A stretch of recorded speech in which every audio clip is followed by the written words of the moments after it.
Bueno, vamos a dar inicio.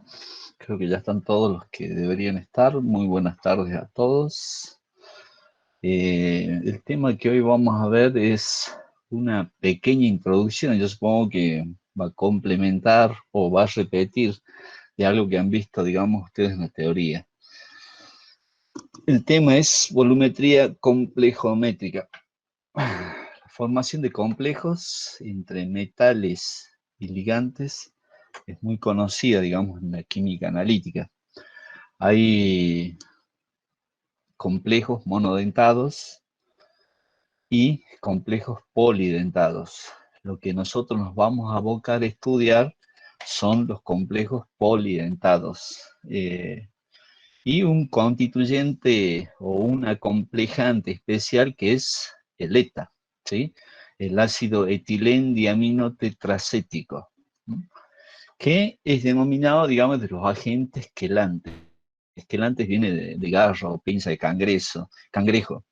Recibe ese nombre porque precisamente, digamos, forma una garra con el agente metálico y tiene complejos de gran estabilidad, o sea, la constante de formación de complejos es muy alta.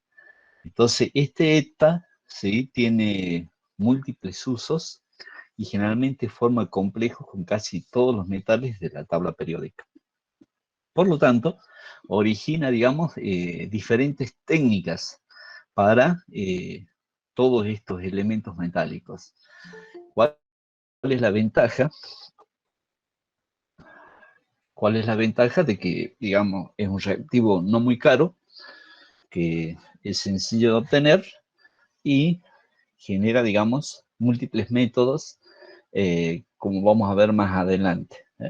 Nosotros vemos, bueno, ya no recibo más a la hora, vemos que es un ácido poliprótico, ¿sí? O sea, tiene 4 protones, por lo tanto tiene 4 constantes de acidez, pero si contamos la capacidad de protonación de los 2 nitrógenos que estamos viendo en la figura, ¿sí?, en el esquema de representación molecular que hemos puesto la figurita, entonces tiene 6 protones para entregar, ¿sí? Entonces, estos complejos de coordinación, habíamos dicho que son muy estables y tienen esa capacidad, digamos, de formar con casi todos los metales. Entonces, acá vemos las constantes de protonación del ácido poliprótico, ¿sí? Y este gráfico que vemos, que tal vez ya lo han visto en la teoría, ¿sí?, es una representación en función del pH de la fracción molar que existe, digamos, del ETA, ¿vale? El ETA, al ir variando el pH, ¿sí?, él va perdiendo los protones y va dando, digamos, diferentes especies. Si bien es cierto, en el gráfico no está en forma detallada qué especie está presente, pero se supone que la primera curva que estamos viendo acá, ¿sí?, que parte del pH 0, es el ETA con todos sus protones, ¿sí? Después nos va dando las diferentes especies y cada curva de esta, de fracción molar, es porque ha ido perdiendo un protón. Generalmente las técnicas analíticas que usan el ETA, ¿sí?, se trabajan alrededor de un pH de 8 para arriba, 12, 13, 12 seguro. ¿Por qué? Porque si nosotros observamos esta parte de la predominancia de especies, de la fracción molar, vemos que en ese rango de pHs, las fracciones molares del ETA disociado que aparecen son el I4, o sea, que ha perdido 4 protones, o el I3, ¿sí?, que ha perdido los 3 protones. Entonces, estas dos especies del ETA son las que llegan a darnos nosotros los complejos de mayor estabilidad. Entonces, casi todas las técnicas, podríamos decir, ¿sí?, se usan en ese rango de pH. ¿Por qué? Porque si tiene una gran estabilidad, por lo tanto tiene una gran velocidad de reacción. ¿Sí? Entonces, este gráfico precisamente se estudia, digamos, para eso, para explicar la predominancia de especies. Y no solo eso, también se usa, ustedes van a ver en la teoría, para el cálculo de la constante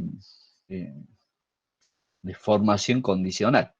Cuando nosotros estamos trabajando tal o cual pH, entonces la concentración de eta I4 no está totalmente presente, y generalmente las constantes están expresadas como si la fracción molar, digamos, del eta está totalmente disociada, cosa que al hacer en un pH 8 o 9, el I4 no está totalmente disociado. Entonces la constante de disociación, la constante de formación del complejo, varía, ¿sí? Entonces, para eso se usa este gráfico, y aparte para entender, digamos, de cómo trabaja el ETA, ¿sí? Entonces, es una técnica muy poderosa, podríamos decir, muy versátil, que se pueden usar para todos los elementos metálicos, forma complejo con todo.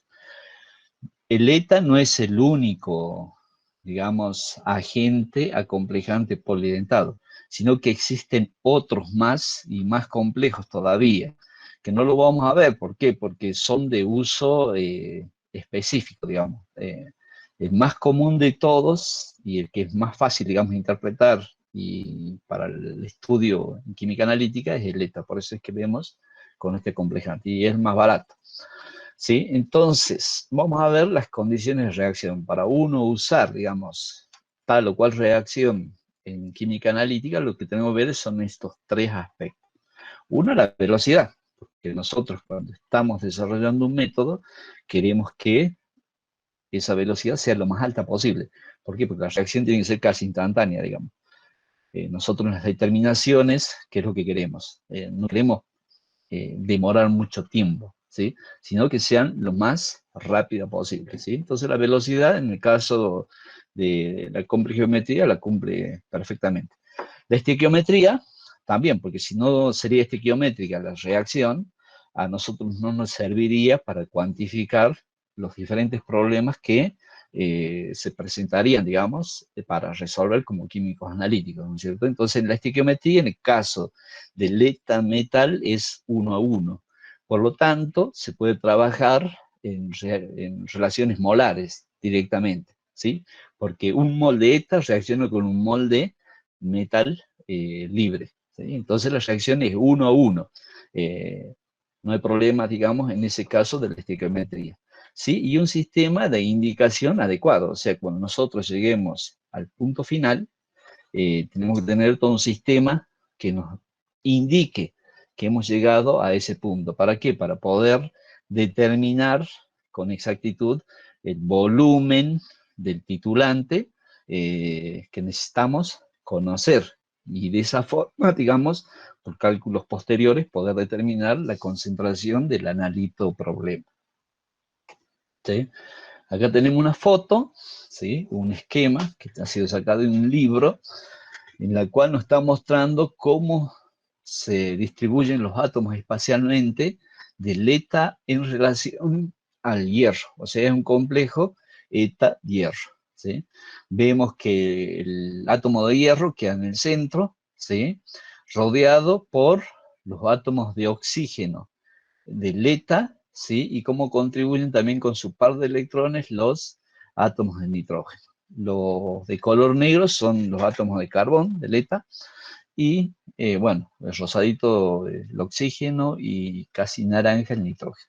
Entonces vemos que él queda bien enmascarado hacia el centro, por eso es que tiene con un número de coordinación alto, en este caso 7, por eso estos complejos tienen gran estabilidad, ¿no? Si nosotros recordamos un poquito la teoría de orbitales moleculares, ¿sí? Los elementos metálicos generalmente son de transición o transición interna. Entonces tiene orbitales moleculares dispuestos, digamos, para compartir un par de electrones. Entonces a eso se refiere y a eso apunta, digamos, la gran estabilidad.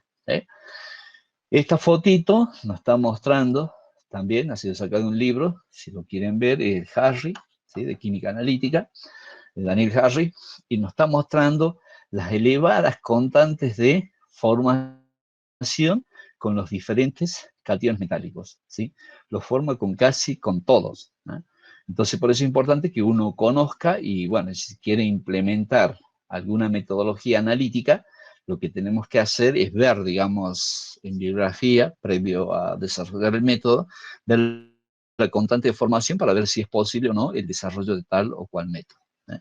En este caso, como vemos, el más bajo, digamos, es el de magnesio, ¿sí? El más bajo. Y después todos los demás tienen casi 2 dígitos. Entonces, por eso es importante que, como el ETA, digamos, tiene esa capacidad de acomplejar a los diferentes metales, es muy utilizado en el caso de la química analítica para la cuantificación. Y la otra es la estequiometría, como habíamos visto, ¿sí? Siempre con todos estos metales se relaciona uno a uno. Entonces, fácil, digamos, para hacer los cálculos. Bueno, acá vemos una curva de titulación, ¿sí? En la cual está representado el P del metal, en este caso el catión, ¿sí? Versus el volumen de titulante, que en este caso es el ETA, si vemos que la constante de formación es demasiado alta, nosotros para pequeñas variaciones cerca del punto final, ¿no es cierto?, de ETA añadido, ¿sí?, el consumo de metal es muy grande, por eso el P de metal, o sea, el menos logaritmo de la concentración de metal, varía muy alto. Entonces, cuando nosotros tenemos un medio para medir la concentración del metal, o para hacer, digamos, en caso teórico, a través de los cálculos analíticos, usando las ecuaciones de equilibrio, los balances de masa y todo aquello que ustedes han visto en la teoría y en seminarios, ¿sí?, podemos llegar a construir una curva de este tipo, ¿eh? Entonces eso nos está mostrando que el uso del ETA, digamos, tiene una exactitud bastante alta. Eso se debe a que a la constante de formación del complejo metal es alta. Entonces eso permite, digamos, pequeñas variaciones de gotitas de ETA añadido nos producen un gran salto de el valor del menos logaritmo de la concentración del metal, ¿sí? O sea, ¿qué es lo que ocurre? Cuando yo voy agregando el ETA, el metal en la solución va siendo extraído. ¿Por qué? Porque se va formando el complejo. Entonces, a medida que yo ya llego al punto final, la concentración de metal ya es mínima. Entonces, agrego unas cuantas gotas, el menos logaritmo del metal es casi cero, digamos. Entonces eso, 1 sobre 0 se hace infinito, ¿no es cierto? Y se traduce en ese hecho, ¿eh? Producto de eso es la curva que nosotros vemos en forma sigmoidea, ¿no es cierto? Que es lo que se trata de obtener en toda titulación. ¿Por qué? Porque este tipo de curvas nos permite determinar, como van a ver en la teoría y en los seminarios, con más exactitud que el punto final de la titulación, ¿sí? Pasemos a hablar un poquito de los indicadores. Los indicadores son metalocrómicos, o sea, ¿por qué se llaman metalocrómicos? Bueno, el nombre lo dice, ¿no es cierto? Con el metal son formadores de color, ¿sí? ¿Qué es lo que deben poseer estos indicadores? Una gran sensibilidad, o sea, con pequeñas concentraciones de metal ya tienen que estar variando el color, ¿sí? Una especificidad, bueno, tiene que ser específico con tal o cual metal. No todos los indicadores sirven para todos los metales, ¿sí? Entonces ahí ya tenemos que ver cuál elegir en determinado momento, ¿sí? La estabilidad también es algo importante. ¿Por qué? Porque si el complejo metal indicador no tiene una gran estabilidad, cualquier condición que cambie en el medio de la reacción lo puede hacer variar de color y puede dar un falso punto final. Entonces eso no me sirve, tiene que ser muy estable. La cinética de reacción tiene que ser muy rápida, o sea, al caer una gota yo ya tengo que ver la variación de color, y eso ocurre, digamos, casi con la mayoría de los indicadores usados, digamos, en la reacción con el ETA, ¿sí? Y el contraste tiene que ver con el cambio de color, ¿sí? La mayoría de estos indicadores están cambiado de color de rojo a azul, o sea, el contraste es bastante alto, ¿sí? La solubilidad y estabilidad de los indicadores. Bueno, acá tiene una contra, digamos, estos indicadores, porque se puede preparar en solución, ¿sí? En alcohol o en acetona o en agua misma, pero estos indicadores no tienen una vida prolongada en solución, se descomponen. Entonces, producto de eso, ¿qué es lo que se hace? Se hace unas soluciones, vamos a llamarle soluciones sólidas, en realidad no son soluciones, son mezclas. Se usa cloruro de sodio, calidad analítica, ¿sí? Generalmente se preparan al 0,5, 1%, que es lo que se hace. Se pesa el indicador, se pesa el cloruro de sodio y en un mortero de porcelana entramos a triturar y homogenizar esa, esa mezcla, ¿sí? Entonces, cuando nosotros vamos a titular, lo que vamos a hacer es agregar una pizca de esa mezcla sólida al medio de reacción. Entonces no estamos usando un gotero como lo habíamos visto en ácido base, ¿sí? En este caso lo que usamos son mezclas de indicador cloruro de sodio. ¿Por qué? Porque eso nos garantiza, digamos, la estabilidad del indicador con el tiempo, porque no todas las veces, ni todos los días podemos estar preparando la solución de indicador, sino que en el laboratorio nosotros necesitamos tener, digamos, preservar esos indicadores por un tiempo muy largo, debido a la demanda de los, ya sea de los prácticos o de los servicios que necesitamos hacer. Entonces, estas son las condiciones que debería reunir un indicador, ¿sí? ¿Qué indicadores hay? El negro de eriocromo T, que es el más conocido, la calmagita, murexida, calcón, son los 4 que nosotros trabajamos generalmente en el laboratorio de Jujuy, ¿sí? Pero hay otros más, como vamos a ver. Entonces, ¿qué es lo que dice la teoría? ¿Sí? Que era para conseguir un punto final satisfactorio, ¿sí? La relación de la constante de formación del metal eta versus la constante de formación del metal indicador debe alcanzar un mínimo de 10 a la cuarta. O sea, hay casi 4 órdenes de magnitud en relación, digamos, de las constantes de formación.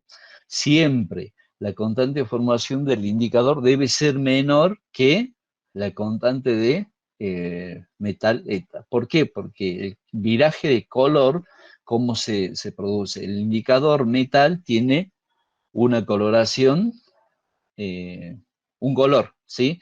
Y el indicador libre tiene otro color.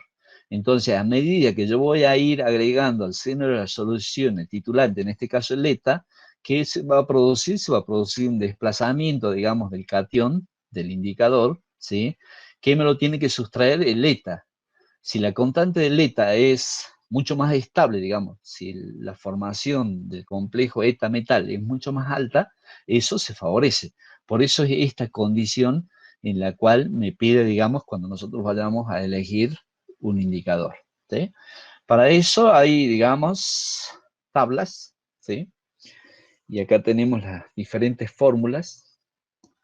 No sé si alcanzan a ver, pero es lo mejor que tenía para presentarlos, ¿sí? Generalmente son compuestos orgánicos, ¿sí? Que tienen conjugaciones de enlaces, a lo que se debe el color, ¿no es cierto? Bueno, acá está el negro de eriocromo T, la calmagita, la morexida, y este no está, al menos nunca preparamos en el laboratorio, el naranja de silenol y el violeta del piracatecol, ¿sí? Pero son indicadores que existen y como ven, tienen su constante de acidez, tienen el color del indicador libre cuando va variando el pH, ¿sí?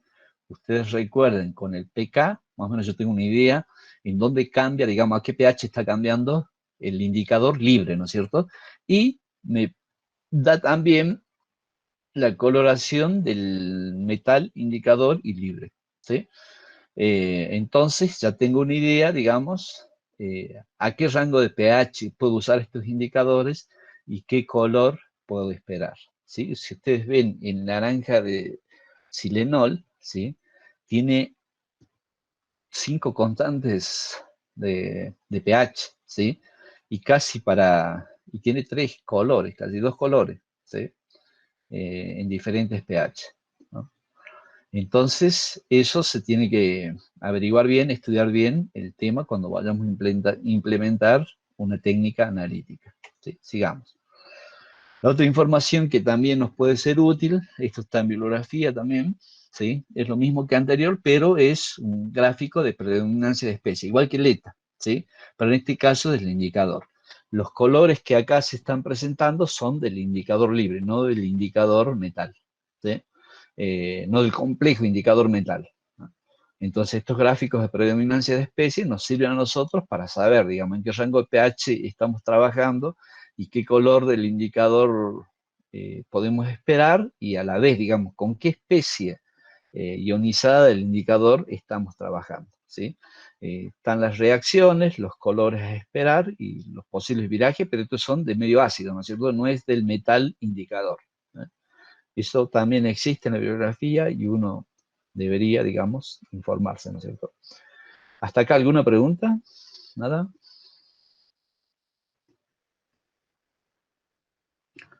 Entonces hemos visto dos cosas importantes, ¿sí? Cómo trabaja el ETA, ¿sí? En qué condiciones trabaja él y qué condiciones debe reunir el indicador, ¿sí? Vamos a ir ahora un poco a ver las técnicas de valoración con el ETA, ¿sí? Las valoraciones directas son, digamos, las que más comúnmente nosotros trabajamos en el laboratorio. Por ejemplo, qué sé yo, se hace determinación de dureza del agua, ¿sí? O sea, ¿qué determinamos? La cantidad de calcio y magnesio presente en un agua, qué sé yo, de río, en agua potable, agua industrial, o lo que sea, ¿sí? Entonces, ¿qué es lo que se hace? Se agrega, ¿no es cierto?, el indicador. Generalmente el ETA se prepara con una pizca de magnesio antes de valorarlo, ¿sí?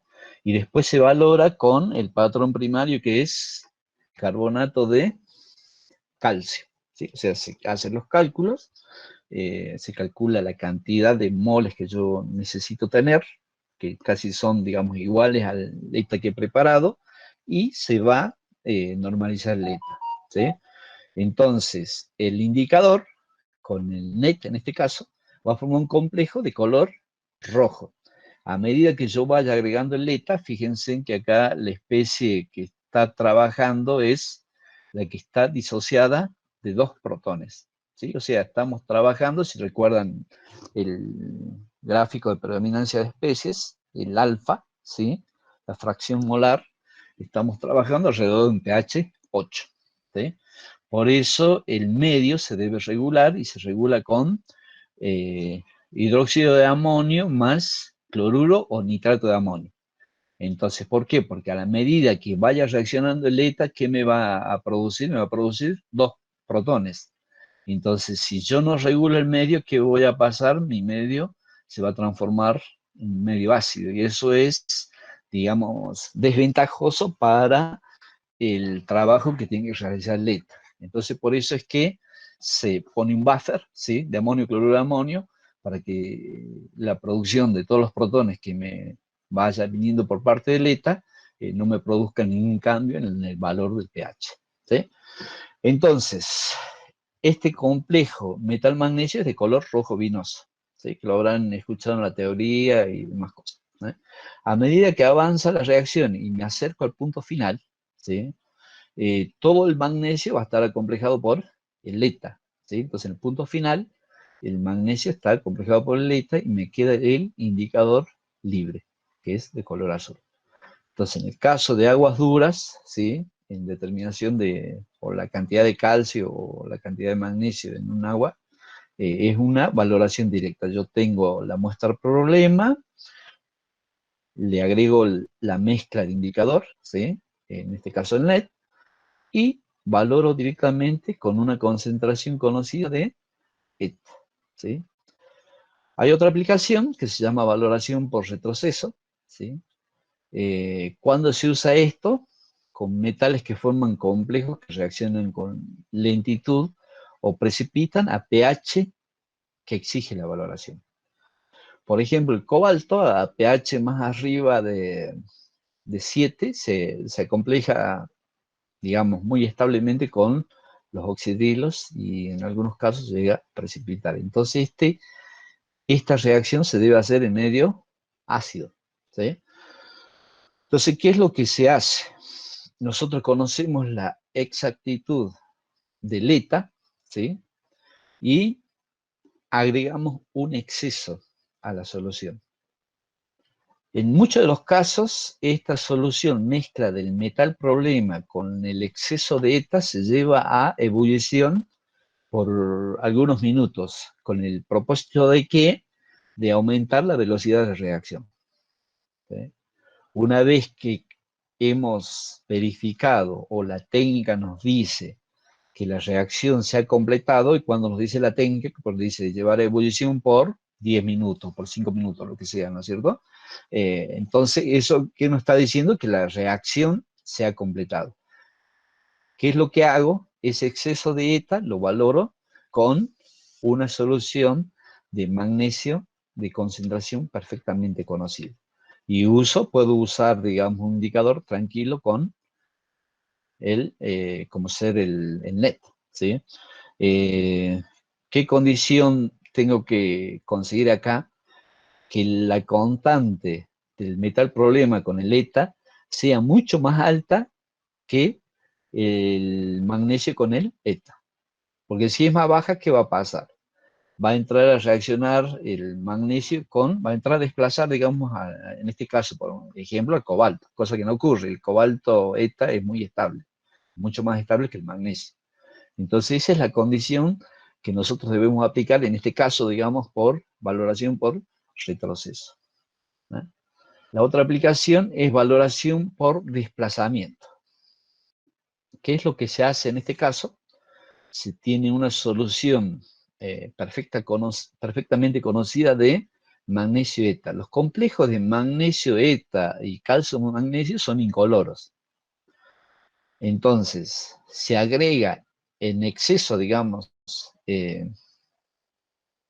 esa solución, ¿sí?, al problema que nosotros queremos resolver. En este caso, el hierro tiene un problema cuando, si yo voy variando el pH, ¿qué es lo que pasa? Él precipita como hidróxido férrico. O sea, esta reacción en pH más arriba de 7 no se podría dar. O sea, sí o sí lo tengo que hacer en un medio ácido. Entonces, el magnesio ETA, el complejo formado, yo agrego a la solución problema de concentración conocida, agrego mi volumen conocido, ¿sí? Entonces estoy conociendo cuántos moles estoy agregando a mi solución problema. Entonces, este hierro con el ETA tiene una constante mayor que el magnesio ETA. Entonces lo desplaza y producto de esa reacción que me queda magnesio libre, ¿sí?, que después yo pongo en condiciones, se lo agrego un buffer de amoníaco, cloruro de amonio, y titulo con ETA de concentración perfectamente conocido usando el indicador que puede ser el NET también, ¿sí? Esa es la valoración por desplazamiento. Y vamos a la última, ¿sí?, una valoración indirecta, ¿sí? Generalmente se usan a aniones que precipitan con metales. Supónganse que alguien me trae una muestra de alguna caldera, necesita saber cuánto sulfato de algo está produciendo el agua de esa caldera, ¿sí? Entonces, ¿qué es lo que se hace? Un camino puede ser, ¿sí?, agregarle una solución de cloruro de bario en exceso, de concentración perfectamente conocida, o sea, voy a agregar un volumen definido, ¿sí? Entonces, nosotros sabemos que el sulfato de bario es insoluble, ¿sí? Por lo tanto, precipita. Entonces, ¿qué es lo que voy a hacer? Filtro, saco del medio de la solución el sulfato de bario, y el bario que queda en la solución lo titulo con ETA. Entonces, mediante cálculos, puedo saber cuánto sulfato tenía esa muestra problema, ¿sí? Entonces, vemos, digamos, la diversidad de técnicas y aplicaciones que tiene el ETA, ¿sí? No sé, ¿tienen alguna pregunta, algo? Porque hasta acá llegamos al día de hoy. Vendría a ser una introducción, digamos, un poco a lo que nosotros vamos a hacer la clase que viene. La clase que viene vamos a subir la tarea y tal vez subamos algunos videos para que ustedes bueno, puedan ver, digamos, la amplitud del problema y ver las aplicaciones diferentes que tiene esta técnica. No sé si tienen alguna pregunta, algo, o María, Martín, si quieren agregar algo.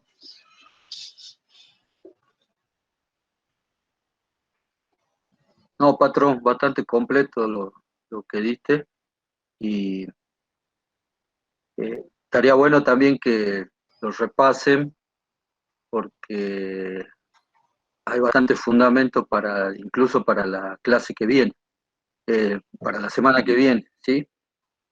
Porque lo de esta semana, la primera parte, como en todos los prácticos esto de volumetría, es la preparación de los reactivos. eh, y como decía el patrocinio, la semana que viene ya va a estar la tarea específica ya para cada carrera.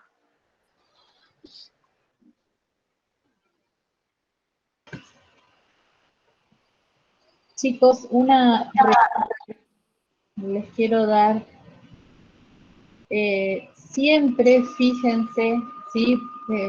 Porque por ahí a uno se lo puede, como docente, por ahí llegar a pasar, siempre fíjense en el aula el tema de los parcialitos, ¿sí? No se confíen, ¿sí? Para ustedes, si se va a tomar parcialitos, siempre es el martes, ¿sí? Eso no se olvide. Eso quería más que nada recalcarles, chicos. Y la asistencia se toma tanto al comienzo como al final, ¿sí? Entonces se registran 2 fichas. Eso para que lo tengan en cuenta también, chicos. Bueno, eso nada más quería aclarar, Pato. ¿No? ¿Está bien? No sé, ¿hay alguna pregunta, algo? Si no hay nada, estamos dejando acá.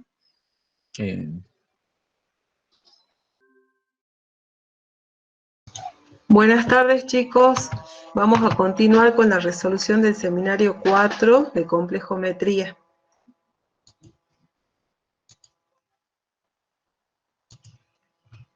Me voy a agrandar un poquito para que se vea más. No sé si es necesario, pero por las dudas lo agrando. Bueno, había quedado pendiente el punto 3,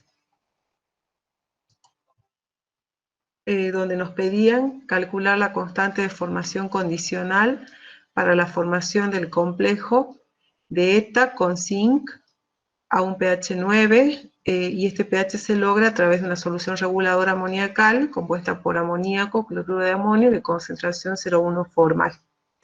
Como dato nos dan la constante absoluta de formación del complejo ETA-zinc, o sea, esta es la constante termodinámica o absoluta de formación del complejo, sin tener en cuenta reacciones laterales. Esto sería de tablas, tiene un valor de 16.5. Nos dan las constantes totales de protonación del ETA. Logaritmo de beta 1, logaritmo de beta 2, logaritmo de beta 3, logaritmo de beta 4. Nos dan también las constantes totales de formación de complejos entre el zinc y el amoníaco. En la primera etapa, logaritmo de beta 1, beta 2, beta 3 y beta 4. Y nos dan también la constante de protonación del amoníaco en la reacción lateral, que vale 9,37 a ese pH, siendo la concentración total de amoníaco 0,1 molar, que está dada acá en la reacción de la formación de la solución reguladora.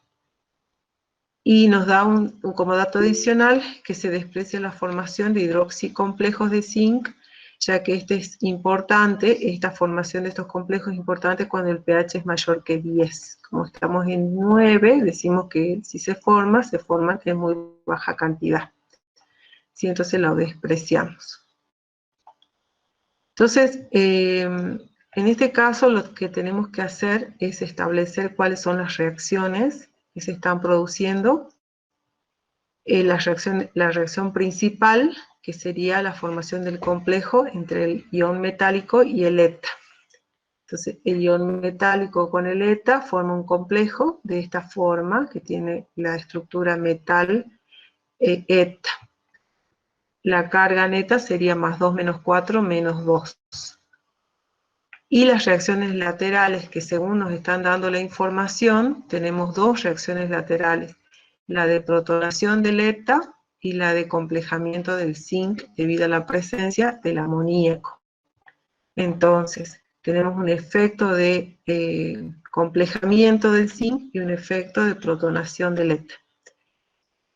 El efecto de complejamiento del zinc con el amoníaco lo puedo formular de esta manera. Digo que el ion zinc reacciona con el amoníaco para formar este complejo. A su vez, esa especie puede además admitir una nueva molécula de amoníaco y forma esta especie en una segunda etapa. Entonces acá estaría beta 1, beta 2, y luego esta especie se compleja con otra molécula de amoníaco y forma esta especie. Entonces sería beta 3 y finalmente admite un cuarto mol de amoníaco formando esta especie. Entonces, estas serían las 4 etapas que nos están dando con los beta de formación de complejos, dice, complejos amoniacales de zinc con estas constantes. Son 4 etapas, 4 pasos de complejamiento del zinc con el amoníaco. Y también hay 4 etapas de protonación del eta. Entonces el eta, el ligando, dice acá, que se protona, el eta se protona en 4 etapas. Beta 1, beta 2, beta 3 y beta 4. Y tenemos las constantes globales. Entonces las especificamos en la reacción lateral. Decimos el eta se protona en la primera etapa con una constante global de formación de esta especie, Hi3-, mediante esta reacción. Luego esta especie se protona con otro protón y forma esta nueva especie, donde la constante global, o sea, la que involucra a esta especie y los dos protones para formar esta especie, es beta 2. Luego admite un protón más y forma esta especie, donde la constante global, que sería la reacción entre la especie inicial y los 3 protones, tiene este valor, beta 3, para formar esta especie. Y finalmente admite un protón más para formar esta especie neutra, donde esta beta 3 estaría representando la reacción entre el I4- y 4 protones, ¿sí? Porque es total. Entonces tenemos esa información.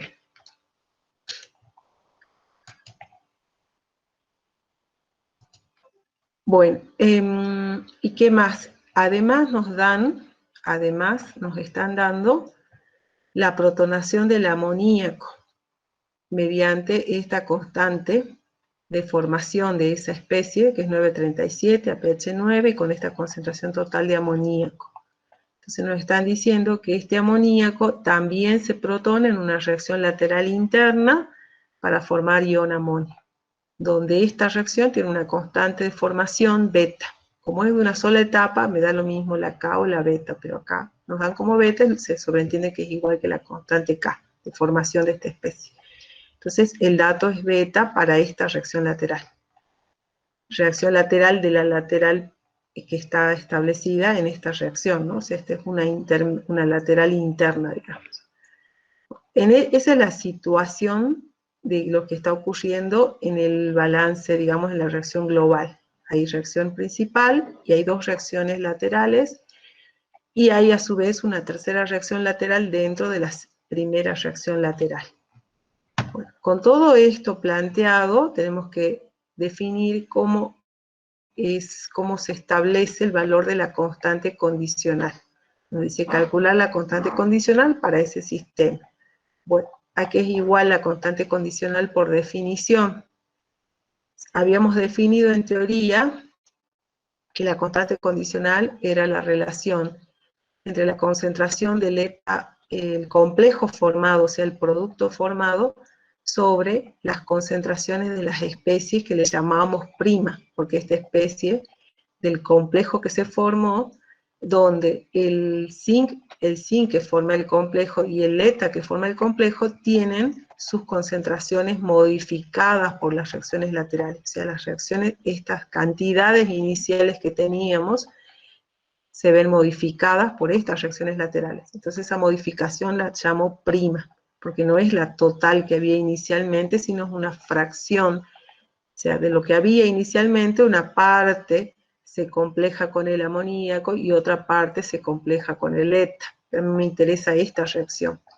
Esta es una reacción lateral o parásita, donde lo ideal sería que sea mínima esta reacción, que esta sea la que progrese en mayor proporción, que esta es la más importante para nosotros. Queremos que se forme este complejo.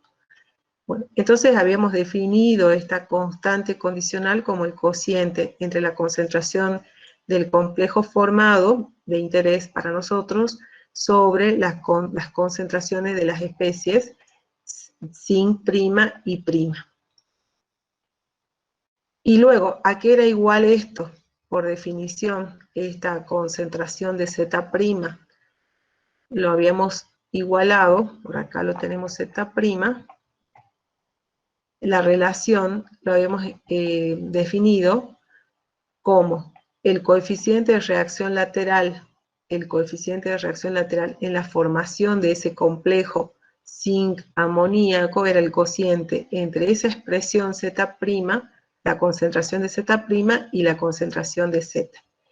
Y este término es siempre mayor que 1, a diferencia de una fracción molar que ustedes han visto en las definiciones anteriores. Fracciones molares siempre eran menores que la unidad, y la suma de todas las fracciones molares de una especie era igual a 1.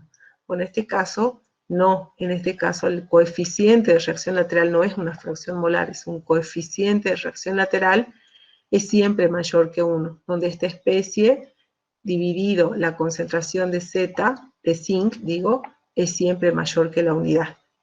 Y por definición, ese coeficiente de reacción lateral lo calculo como un polinomio que tiene como coeficiente de cada término las constantes globales, y como variable, sería la variable x, para nosotros un polinomio era un polinomio ordenado en x, era esta la variable, ese polinomio en la variable es la concentración de amoníaco, esa concentración es creciente en el polinomio, ¿vean? Entonces tenemos un polinomio de cuarto orden, porque teníamos 4 reacciones laterales, 4 pasos que involucran a la reacción lateral, 4 etapas, entonces el polinomio es de grado 4, donde en el primer término siempre es un término constante, 1 más.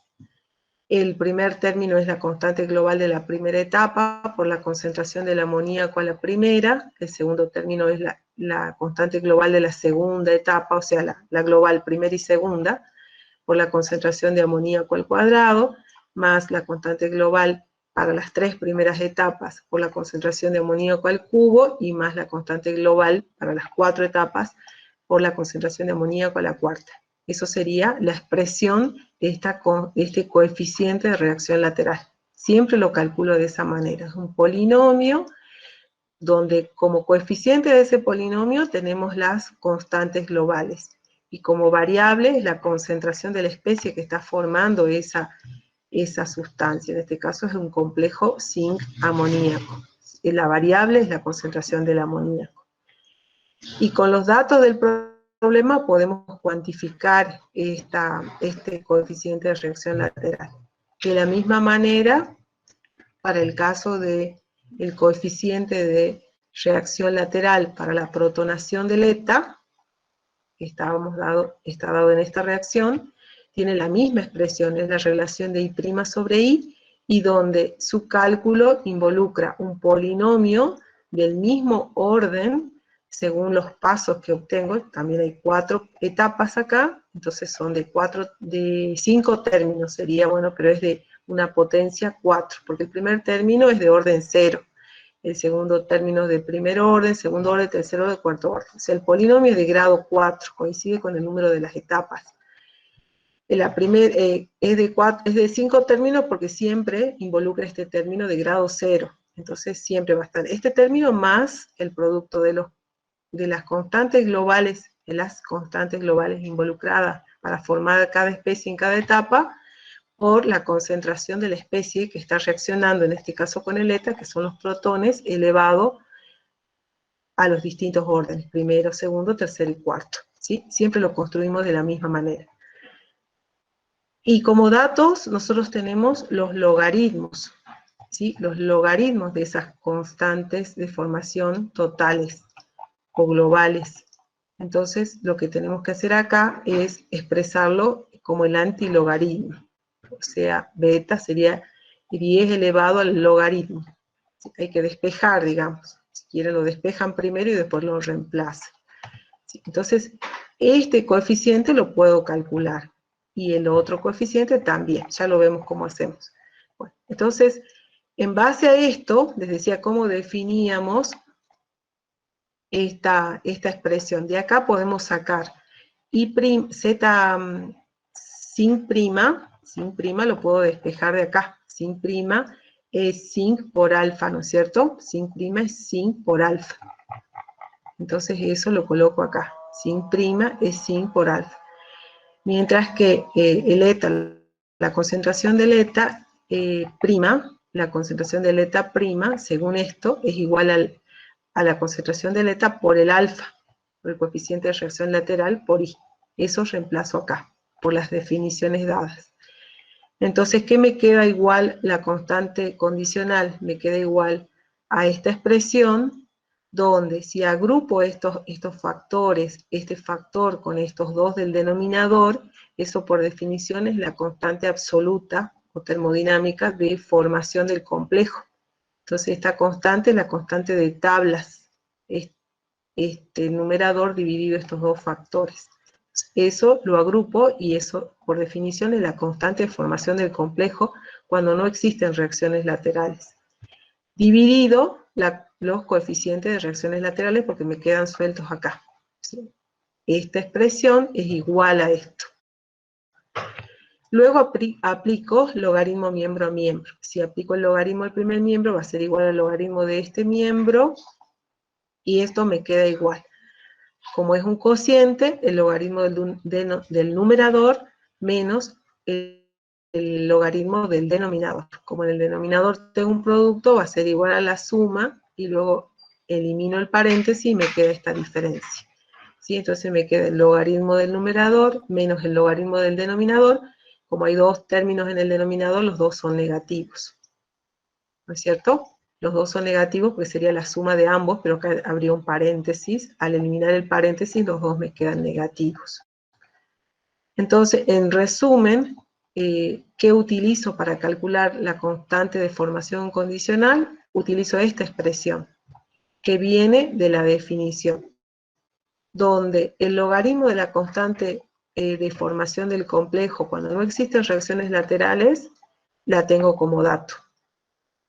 Este logaritmo lo debo calcular en base a las condiciones del problema, al pH asociado a la concentración de amoníaco de la solución, en este caso depende de la concentración de amoníaco de la solución, y este depende del pH de la solución, entonces lo debo calcular según las condiciones del problema.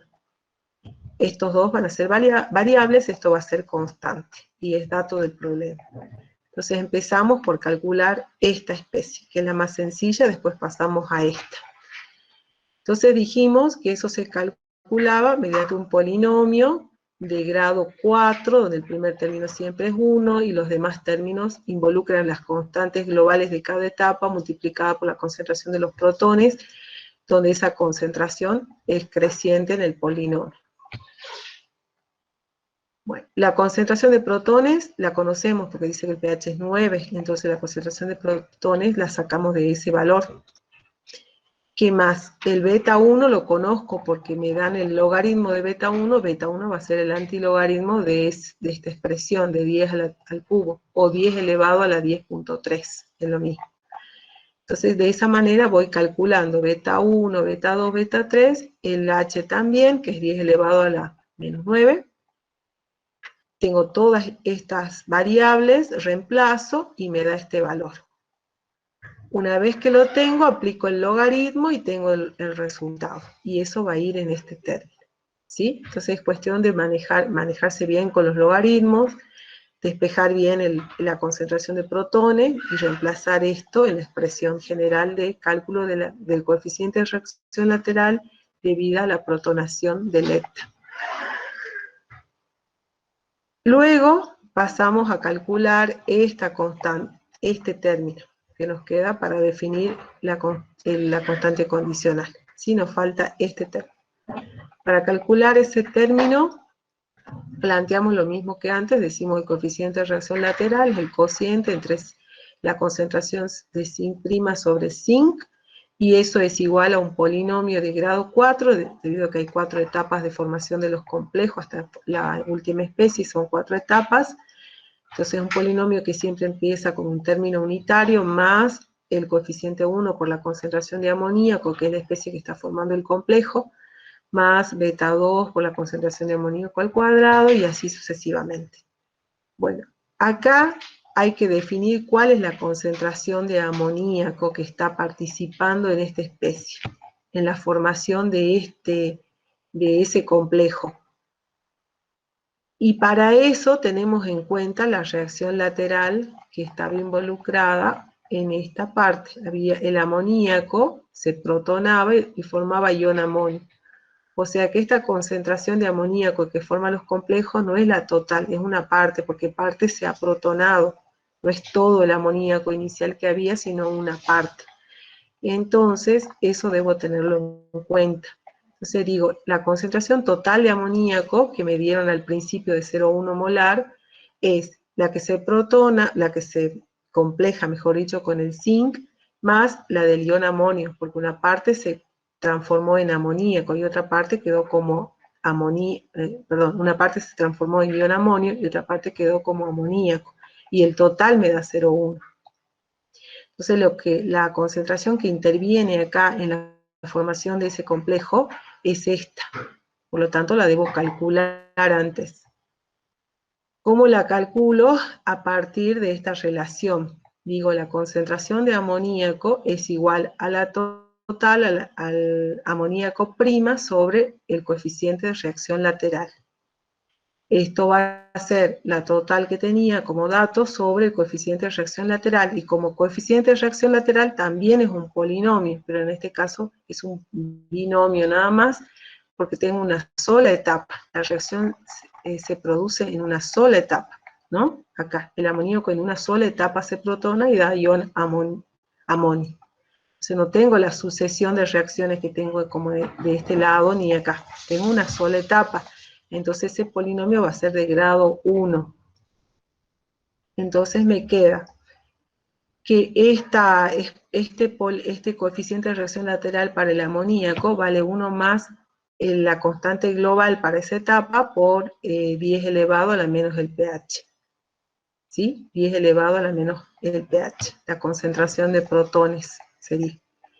Entonces, esto es dato, pH es dato, esto es la total, y encuentro su valor. Encuentro este valor de concentración de amoníaco. A mí me da 0,0299. Recién estaba viendo, me da 0,0299. Ustedes verifiquen si les da igual. 0, no lo puse acá, 0,0299 molar.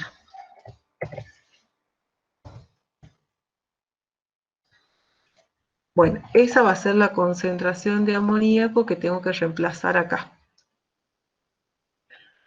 Y una vez entonces que la calculé a través de ese coeficiente de reacción lateral, puedo reemplazar esta concentración de amoníaco. Estas constantes son datos. Si bien las están expresadas en forma logarítmica, las puedo despejar. Tengo el logaritmo de beta 1, entonces beta 1 es 10 elevado a la 2.27. Beta 2 es 10 elevado a la 461 y así sucesivamente. Entonces, esas son las expresiones que voy a usar en la ecuación. 10 elevado, acá, 10 elevado a la constante que nos dieron de dato, 10 elevado a la constante beta, logaritmo de beta 2, y así. Reemplazamos todo esto, y esto me da un valor numérico, que me da este número. Una vez que tengo ese valor, digo el logaritmo de esa expresión, me va a dar la expresión que necesito. Tengo que calcular el logaritmo del coeficiente de reacción lateral de complejamiento del zinc con el amoníaco. Este es el término. El logaritmo del coeficiente de reacción lateral debido al complejamiento, al efecto de complejamiento del zinc con el amoníaco. Entonces ya tengo los tres términos, este era dato, esto lo calculé, este también, y de esa forma puedo calcular el logaritmo de la constante de formación, el condicional de formación del complejo. Eso reemplazo y calculo su valor. Reemplazo todos los términos encontrados, hago la suma y encuentro el logaritmo de la constante de formación condicional. Y luego, como me piden, no me piden el logaritmo, sino me piden la constante de formación condicional, entonces para hacer despejo, simplemente es 10 elevado a este número y me da este resultado. Y ese sería el resultado final. Lo importante de acá es que ustedes verifiquen que este número les va a dar siempre menor que la constante absoluta. La constante absoluta era 10 elevado a la 16.5, que me da un valor mayor que este valor. Entonces está bien. Si me diera al revés es porque cometí algún error en algún lado.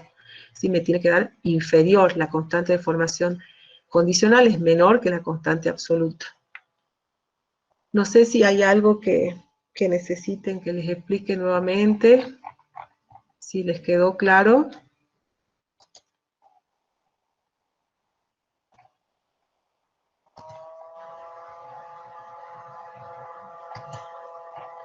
Profe, Sí, cuando obtenemos la expresión del I', acá, eso, acá, sí, sí. acá, sí.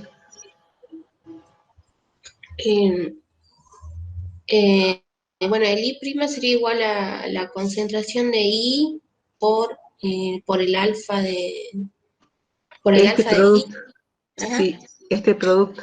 El I' es el producto y eso lo reemplazamos acá. El I' es alfa por I. Y bueno, eso nos va a dar un resultado y en el caso de que quisiéramos o nos pidieran la concentración del I, o sea, del ETA, ¿cómo tendríamos que hacer? O sea, Sí, nos tendrían que dar el valor de... de esta constante. Si le dan el valor de esta constante y de las dos constantes, podés despejar. Luego de que hagas los cálculos de alfa, podés despejar I o Z o I solita, ¿sí? Pero te tienen que dar el valor de la constante condicional, ¿sí? Te pueden dar ese problema, te dan esta constante, la constante absoluta, y vos tenés que encontrar el I, por ejemplo. Entonces, de esta ecuación, podés encontrar el alfa y después reemplazarlo acá. Sí, Bien. puede ser. Depende del problema. Lo importante es que ustedes definan bien, que tengan clara la definición de esto, de este punto de partida y cómo se procede. Entonces después ustedes pueden cambiar la resolución, o sea, pueden resolver otras cosas, no solamente la constante, te pueden dar o ya sea el numerador de esta expresión o el denominador, cualquiera de los términos del denominador. Entonces si ustedes parten de una definición correcta de la constante, pueden llegar a resolver cualquier término que involucre esa constante. La tienen que plantear bien. Sí. Ahí es que cuando hay efecto de protonación de lepta, ese alfa, la I', ¿esa es simbólica o es que es el I a la -4? O sea, es lepta... Es I-4. El I' significa que ha sido modificado, o sea, esta relación, esta cantidad de eta, no es la cantidad, esta cantidad está representando la situación del equilibrio real, porque esta I está modificada, una parte se compleja con el zinc y otra parte se reacciona con los protones. ¿Sí? Entonces esta Claro, relación Esta I' es una cantidad que tiene en cuenta esas dos situaciones. Una parte está siendo complejada con el zinc y otra parte está reaccionando con los protones del medio. En cambio, esta I es la I que existiría si no existiera esta reacción. Bien. Por eso Entonces, siempre es mayor que 1. la I menos Este 4 número es mayor. y la suma, o sea, la concentración total de todas esas que están protonadas, las especies protonadas. Estas especies protonadas, sí, la I sería la suma de todas estas más esta. Todas Más estas que están acá, más las complejadas, todas. okay. La que se complejó más la que se formó por la reacción lateral. Por eso esto da mayor que 1. Siempre da mayor que 1, es un número siempre mayor que 1. Por eso le decía, no se confundan este coeficiente de reacción lateral, no lo confundan con una fracción molar. Una fracción molar es siempre menor que 1. En cambio, un coeficiente de reacción lateral es siempre mayor que 1, porque ustedes lo ven acá, parte de 1 y algo más, ¿sí? Y algo más que va a depender de... El I que está, o sea, la concentración del I que está abajo vendría a ser la concentración total sin que estuviese, sin el efecto de la protonación. El equilibrio de la... Claro, sí. Y este es cuando hay un efecto de protonación. Por eso lo llamo prima. Existe el efecto de protonación. Sí, porque entonces, claro, es la sumatoria de todas las especies protonadas más la complejada, y la otra es sin la situación de protonación. La protonación, claro. Claro, ¿sabes? Por Sí, yo eso por te ahí da me mayor que 1. Sí, claro, está bien. Bien, perfecto, Sí, es gracias. un poquito confuso. Sí, es complicado. ¿Ves? Acá están las totales. Estos son todas las especies. Es todas las especies que tienen el equilibrio. Todas las especies. Las puse ahí, pero bueno, no intervienen en el cálculo. Es a los fines de definición nada más. En el cálculo ustedes definen esto. El coeficiente de reacción lateral como un polinomio, les decía que es igual, el orden del polinomio es siempre igual al número de etapas. Si el polinomio hay 4 etapas, es de grado 4. No significa que sean 4 términos, siempre es un término más, que es el unitario. Y los 4 términos involucran las constantes, por la concentración a la primera, la constante a la segunda, y así, hasta llegar al grado 4. Entonces, ¿Sí? siempre cuando hay una protonación, la K de formación disminuye Sí, respecto disminuye. La constante condicional disminuye. condicional Porque disminuye. estás disminuyendo el equilibrio. Porque el equilibrio no va a desarrollarse por completo, porque hay una parte que se desvía. Se reduce la cantidad de eta que va a formar el complejo. Entonces esta cantidad va a ser menor. ¿Sí? Hay una parte que se desvía, otra parte que se desvía. Entonces esta cantidad va a ser inferior, por eso dice que la constante condicional siempre es más pequeña que la constante global. Y está también acá, si estos números son mayores que 1, y este tiene un valor numérico, esto va a dar más pequeño. Siempre es más pequeño. Entonces ahí es cuando se desplaza para la izquierda. Claro, hay una tracción acá. ¿Sí? Depende cuánto traccione, esto va a disminuir menos. Si tracciona mucho, va a disminuir más. Va a disminuir más, va a ser más pequeña aún. Depende del nivel de... Y ahí siempre me da una duda con relacionar el punto de equivalencia, o sea, cuando reaccionan los dos, y la constante. O sea, no es que se iguala el pK con el punto de equivalencia. Bueno, acá sería el PM. Eso lo vemos en el cálculo de la curva. Acá lo vimos. A ver dónde está. Acá.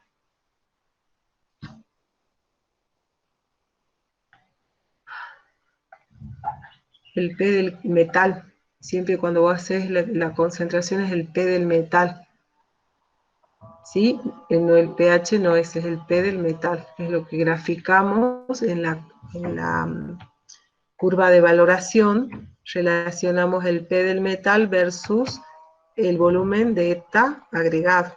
Esto es lo que va a ir en el eje de las X, y en el eje de las Y va a ir el P del metal, que es menos logaritmo de la concentración del ion metálico.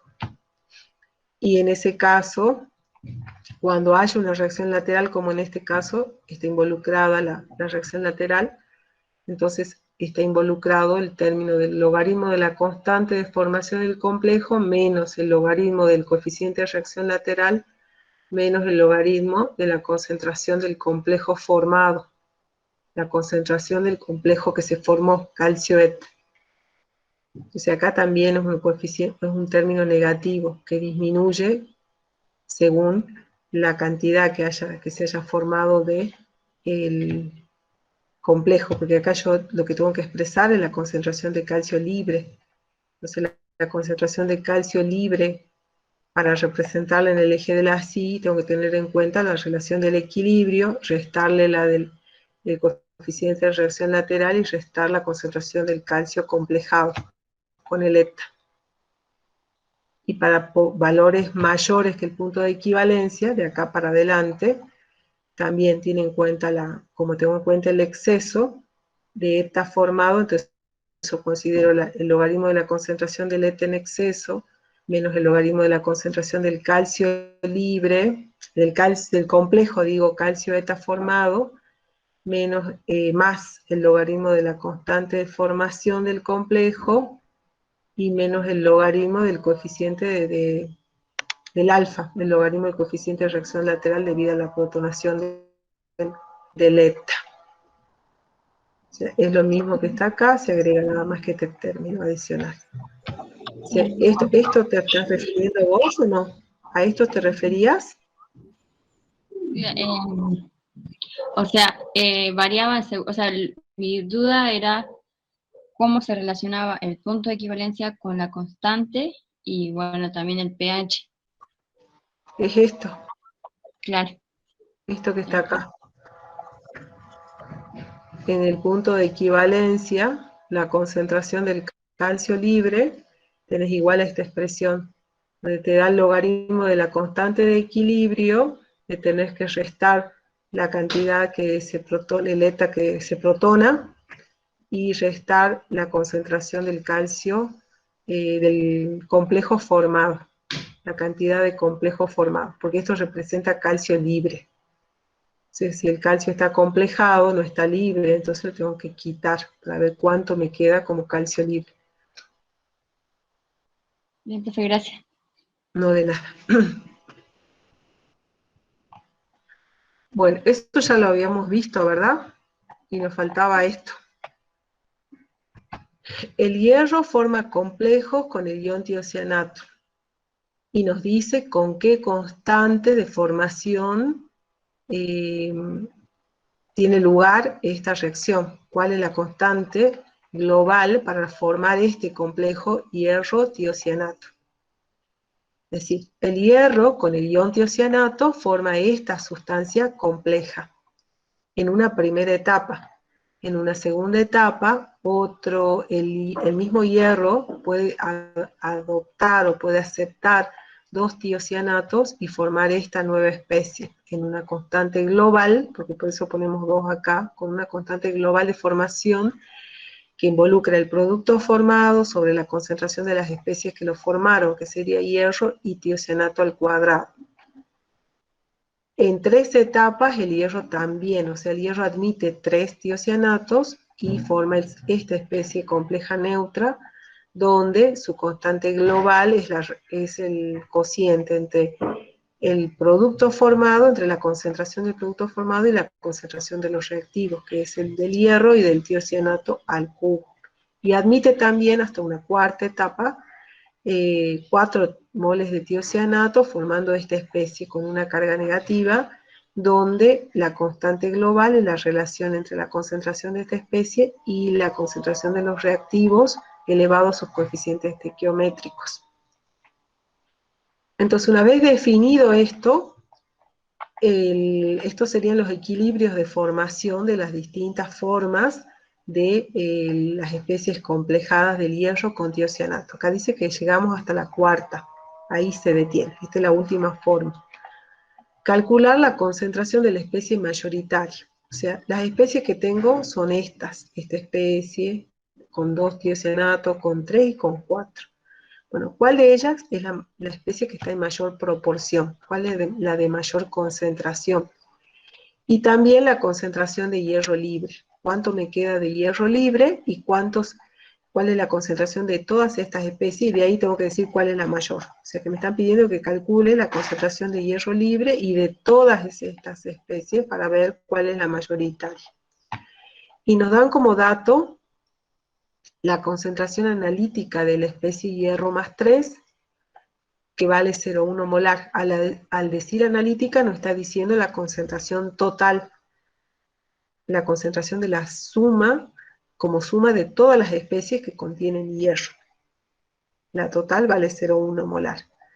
Y nos está dando como dato adicional que el P del tiocianato es la unidad. O sea, menos el logaritmo de la concentración de tiocianato vale 1. Eso nos está diciendo. ¿Sí? Menos el logaritmo de la concentración de tiocianato es igual a 1.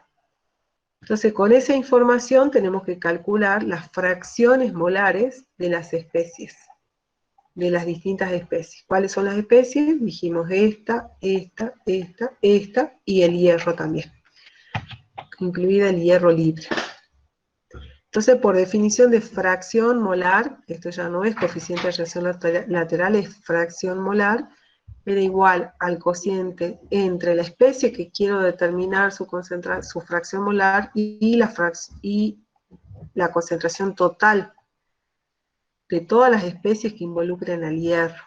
Entonces puedo expresarlo de esta manera. Esta es la libre, lo dejo como está, es una sola, y esta la total va a ser la suma de todas las concentraciones que involucren al hierro, el hierro libre y el hierro complejado. A su vez, estas concentraciones las puedo poner en función de las constantes, ¿sí? Entonces, esta especie, yo si reemplazo esta especie, me va a dar igual a beta 1 por la concentración de estas dos especies, ¿sí? Entonces, reemplazo esta especie por el producto de beta 1 por la concentración de tiocianato y la concentración de hierro, ¿sí? Eso me da como primera especie. Acá, esta me salté una. Entonces, esta especie es la beta 1 por la concentración de hierro y por la concentración de tiocianato. Este producto me da igual a esto. Entonces, reemplazo acá. Beta 1 por la concentración de tiocianato y por la concentración de hierro. Entonces, este término es igual a este. Luego, esto, la segunda especie, esta con su índice 2, va a ser igual a beta 2 por hierro por tiocianato al cuadrado. Eso lo coloco acá. Y así sucesivamente. Entonces ahora puedo sacar factor común hierro. El hierro está en el numerador y está en todos los términos del denominador. Entonces saco factor común. Me va a quedar el hierro en el numerador como factor común otro hierro del denominador, y que se van a cancelar mutuamente, y como denominador me va a quedar 1 más beta 1 por la concentración de tiocianato a la primera, más beta 2 tiocianato al cuadrado, más beta 3 tiocianato al cubo, más beta 4 tiocianato a la cuarta, porque el hierro lo saqué como factor común y lo simplifiqué. Para abreviar todo eso se puede expresar como un polinomio. Entonces nos queda igual a 1 sobre 1 más el polinomio que involucra el producto de cada constante global por la concentración de tiocianato a la I. Como esto es dato, la constante las conocemos y la concentración de tiocianato la conocemos, podemos calcular. La concentración de tiocianato era, vale 1 menos el logaritmo, entonces de ahí puedo despejar. ¿Sí? Y las betas los conozco, también los puedo reemplazar acá. ¿sí? Reemplazo los betas, reemplazo la concentración de tiocianato y ya tengo toda la expresión lista para reemplazar. Encuentro el valor de la fracción de hierro libre, de la fracción molar para el hierro libre, y me da este valor. Bueno, entonces ahora ya tengo la fracción molar del hierro libre. Ahora quiero encontrar la fracción molar de la segunda especie. Primero voy a encontrar las fracciones molares de todas las especies y después la concentración. Entonces la fracción molar de la segunda especie era esta,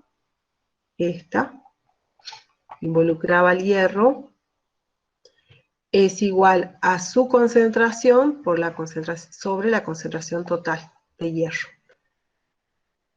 Entonces, de la misma manera que en el caso anterior, nos va a quedar igual a, de acá puedo encontrar la concentración esta a su vez, era la concentración de hierro de aquí, esta especie, recordemos acá, esta especie era la concentración beta 1 por hierro por tiocianato, ¿verdad?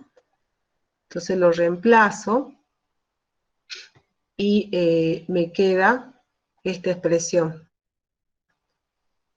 Esto era hierro por beta 1 por tiocianato, es el numerador sobre el denominador. Entonces ahora puedo expresar esta alfa en función de alfa 1 por beta 1 y por la concentración de tiocianato, porque esta expresión, esto que tengo acá, esto es alfa de hierro libre, esto es alfa de hierro libre, esto que tengo acá. Se me queda alfa de hierro libre por beta 1 por tiocianato, ¿sí? Esto es alfa de hierro libre, queda beta 1 por tiocianato, lo dejo así. Entonces ya calculé alfa de hierro libre, beta 1 lo tengo y tiocianato lo tengo, ya puedo encontrar. Para no hacer tanta vuelta, entonces puedo simplificar el cálculo de esa manera. Reemplazo también en esta expresión, y acá también de nuevo me queda la fracción molar de hierro libre por beta 2 por tiocianato al cuadrado, y puedo encontrar de esa manera la fracción molar de la tercera especie. Y para la fracción molar de esta especie sería lo mismo, la fracción de hierro libre por beta 2 por tiocianato al cubo, encuentro su valor, y para la última de la misma manera. Entonces ya tengo las fracciones molares de todas. Ahora puedo saber cuál es la mayoritaria, va a ser la que tenga mayor fracción molar. Entonces de todas estas comparo cuál es el mayor valor numérico de fracción molar, es la última. Esta especie es la mayoritaria, es la fracción molar de la última especie formada, esta es la mayoritaria, porque tiene un valor numérico más grande comparado con todos los anteriores. Entonces digo, la respuesta es, ¿cuáles son las concentraciones de la especie mayoritaria y la del hierro libre? Entonces lo que me están pidiendo es para esta especie y la del hierro libre. O sea, voy a usar estas dos fracciones molares nada más para responder. Entonces la concentración de hierro libre va a ser igual a la fracción molar por su concentración total, que era dato. La fracción molar la determiné, y la concentración total es dato, y encuentro el valor de concentración.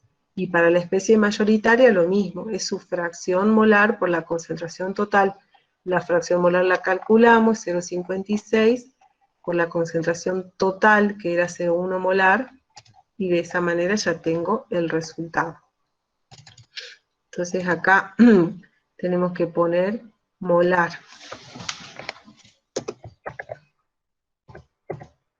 Sí, 0,1 molar, lo mismo acá.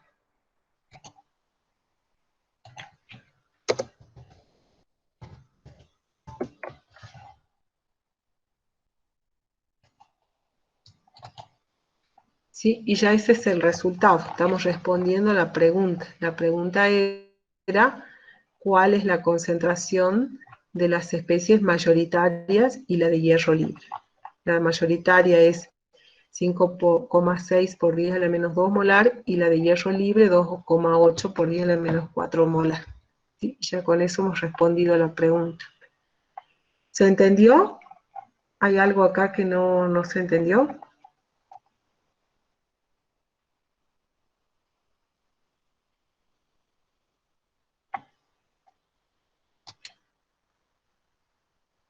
Está bien, Sebastián Pérez. Todo el mundo allá anotó su nombre. Si te tenés que retirar, no hay problema. Ya es la hora. ¿No hay dudas, chicos? No, profe. Bueno, yo les había puesto problemitas de estadística, pero no me fijé bien. Resulta que la ingeniera me pidió que los considere más adelante a los problemas de estadística, salvo el de propagación de errores, que ya lo vimos. Los demás los tengo que considerar más adelante. Entonces lo voy a dejar para otros seminarios que vengan a posterior. Vamos a incorporar esos problemas. En el segundo problema está el cálculo de propagación de errores, que ya le explicó el lunes pasado, donde decíamos que la incertidumbre asociada a una medición o a un cálculo, cuando se hacen mediciones, como en este caso, que teníamos una masa, teníamos un volumen, y si las operaciones matemáticas que estaban involucradas era un cociente y un producto, la incertidumbre era igual, se calculaba como incertidumbre relativa, ¿sí? La incertidumbre del resultado era la relativa y era igual a la suma de las incertidumbres relativas de cada uno de los términos que participaba en el producto o el cociente. Sumábamos todas las incertidumbres relativas y pasábamos luego el cuadrado como raíz, ¿sí? Y a su vez, una vez que teníamos calculado esa incertidumbre relativa, al resultado lo pasábamos al otro miembro multiplicando, ya teníamos la incertidumbre del resultado, que lo hicimos en la clase pasada, ¿sí? O sea, esto es un problema de propagación de errores. Le quería acentuar el cálculo, decirles a qué se refiere este cálculo. Se debe al cálculo de una incertidumbre asociada a una medición y a un cálculo que tiene que ver cuando el cálculo involucra productos y cocientes, como en este caso la masa se calcula como el producto del volumen por la molaridad y por el peso atómico. Esto es un producto. Entonces el error asociado a cada término que está involucrado en este producto, el error se va a calcular de esta manera, como la incertidumbre relativa de cada término que me está agregando error, que me está aportando error al resultado. Por lo tanto, la incertidumbre del resultado se calcula luego de encontrar la incertidumbre relativa y multiplicando por el resultado encontrado, que lo hicimos ya, que valía 3.31. ¿Sí? Esto revísenlo, cualquier duda me consultan. Y ella la teoría agregó una incertidumbre más, que era debida a la diferencia, porque hacía el cálculo del peso, tomaba en cuenta el peso del recipiente con la muestra, y después le teníamos que restar el peso del recipiente vacío. O sea, ahí hay una diferencia.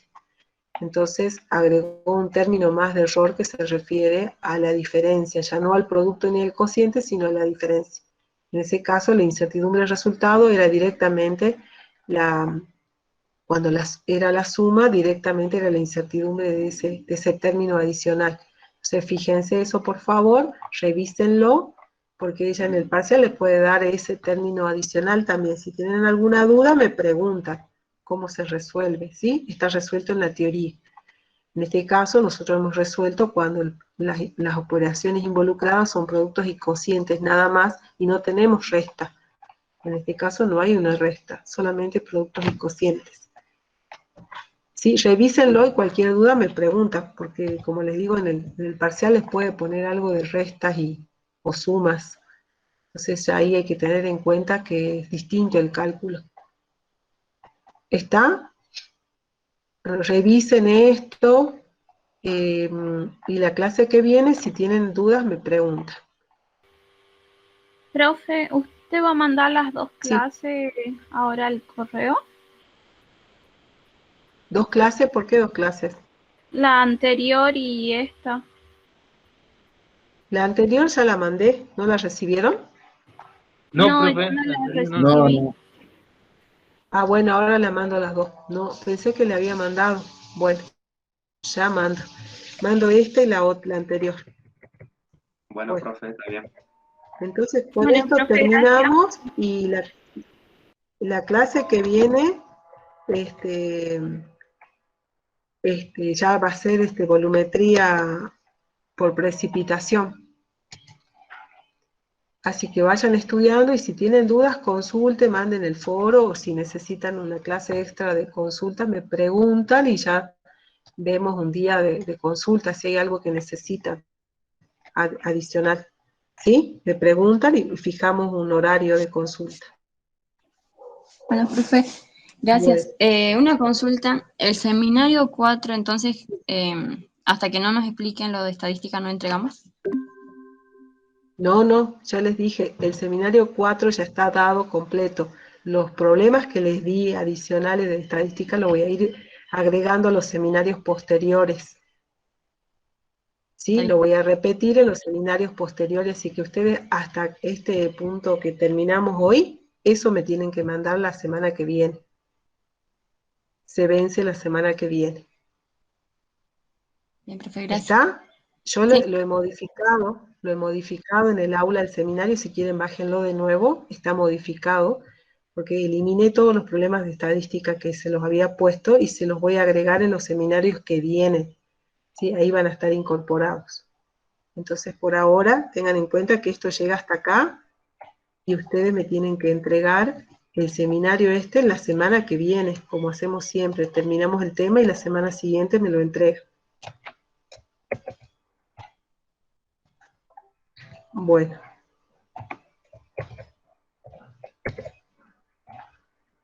Listo. Nos vemos entonces el miércoles que viene. Hasta luego.